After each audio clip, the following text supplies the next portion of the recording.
Dans l'actualité, le Pas de Bellecombe pourrait changer de nom. C'est en tout cas ce que souhaite Michel Vergoz, le maire de Sainte-Rose, qui voudrait rendre hommage à l'esclave Jacob, qui aurait été le premier à trouver le passage pour descendre dans l'enclos. Cette information de nos confrères du GIR, nous la développons en direct avec Michel Vergoz. Bonjour, monsieur le maire, merci de répondre à nos questions. Votre objectif est de rétablir la vérité. On nous ment, en fait, depuis 1768.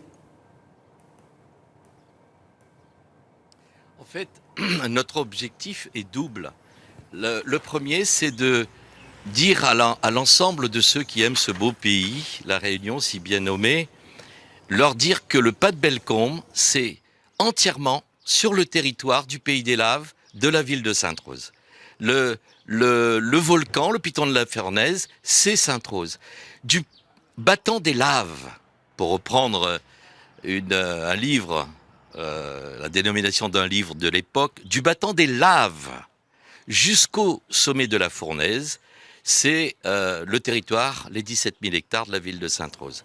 Donc ça, c'est un premier objectif que l'on va répéter à chaque fois. Et puis, vous faites bien de le dire, la conférence sur les jours de feu que nous avons animée avec Rivage et Patrimoine, Toussaint Bréma, et nos experts, entre autres sur cette conférence à propos de la découverte des expéditions, oui, le terme est exact, que l'on faisait à l'époque sur le volcan, Monsieur Germanaz et Monsieur Lefebvre, universitaires et directeurs du musée Léon Diers, nous ont révélé qu'en fait, le Pas de Bellecombe, il s'appelle ainsi parce que un jour de 1760, au XVIIIe siècle, l'ordonnateur de l'expédition s'appelait Monsieur Bellecombe. Sauf que il nous a été révélé que le guide et surtout le porteur était un esclave.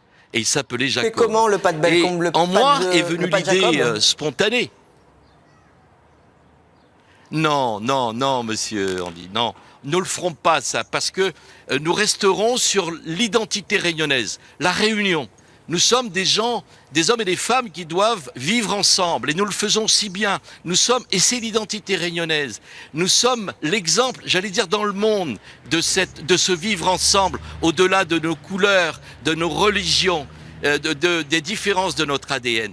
C'est cette richesse, nous la conserverons. Et c'est la raison pour laquelle je pense que le moment serait opportun.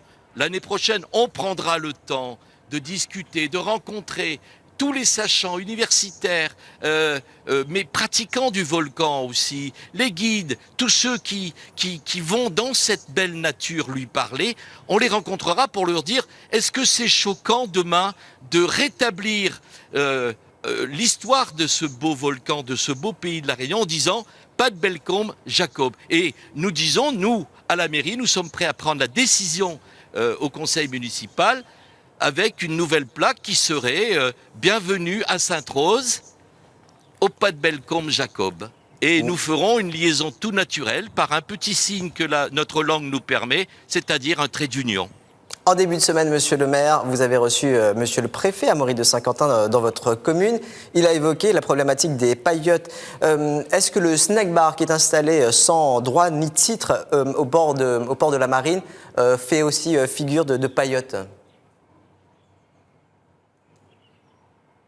J'ai cru comprendre, comme vous, que, comme les journalistes qui couvraient la visite de monsieur le préfet, que les paillotes n'étaient pas une particularité de la côte ouest, que nous en avions ici.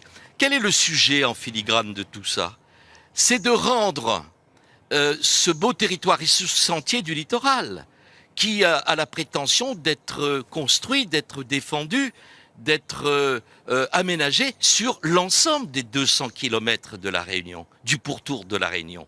Et bien évidemment, ce qui se passe sur l'Ouest ne nous laisse pas indifférents, et que le représentant de l'État nous ait dit qu'il y a un bien commun, un bien patrimonial, qui est le littoral de ce beau pays, et que l'État se mettra aux côtés des acteurs institutionnels pour le défendre, pour l'asseoir en tant que patrimoine de la Réunion. Je peux vous dire que j'ai été vraiment réconforté. et je ne sais si le préfet est à l'écoute, oui, ça m'a réchauffé le cœur. Rapidement, Monsieur Vergoz, sur le remaniement du gouvernement, ce mini-remaniement, deux nouveaux ministres pour remplacer donc Nicolas Hulot et Laura Flessel. La ministre des Sports a démissionné pour des raisons fiscales ou personnelles selon vous? Oh, ce n'est pas le propos hein, autour de votre table, là. Je ne m'en mêlerai pas. Par contre, je peux vous dire quand même que le départ de Nicolas Hulot m'a attristé. Il a animé mon enfance, enfin en tout cas ma vie dernière, pendant 20 ans, sur les documentaires qu'il produisait. Je trouve triste que Nicolas s'en soit allé. Je l'ai entendu hier, a priori il ne serait pas très loin et il contribuerait encore à faire que les pyromanes de notre belle maison planète trouvent en face d'eux des pompiers responsables. Nous en sommes et je considère Nicolas Hulot comme un officier pompier hein, de cette planète et je pense que lorsqu'on avance, fût-il à petits pas, on avance, et c'est ça là l'essentiel. Et un grand homme disait, un chemin de 1000 lieues commence par un seul pas. Et moi je dirais, paraphrasant cette idée, un chemin de 1000 lieues commence même par un petit pas. Nous devons tous, où que nous soyons, et je souhaite que Nicolas Hulot, là où il sera toujours dans cette idée-là, je souhaite que tous, les pompiers responsables que nous sommes de cette maison planète, nous restions mobilisés car ils ne nous feront pas de cadeaux. Et vous voyez de quoi je parle.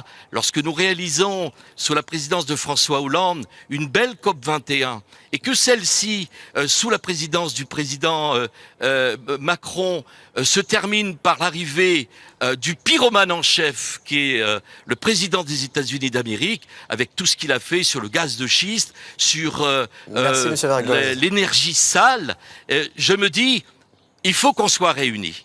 Merci beaucoup, Monsieur Vergoz. Vous étiez en direct devant la caméra de Thierry Sueur pour Antenne Réunion.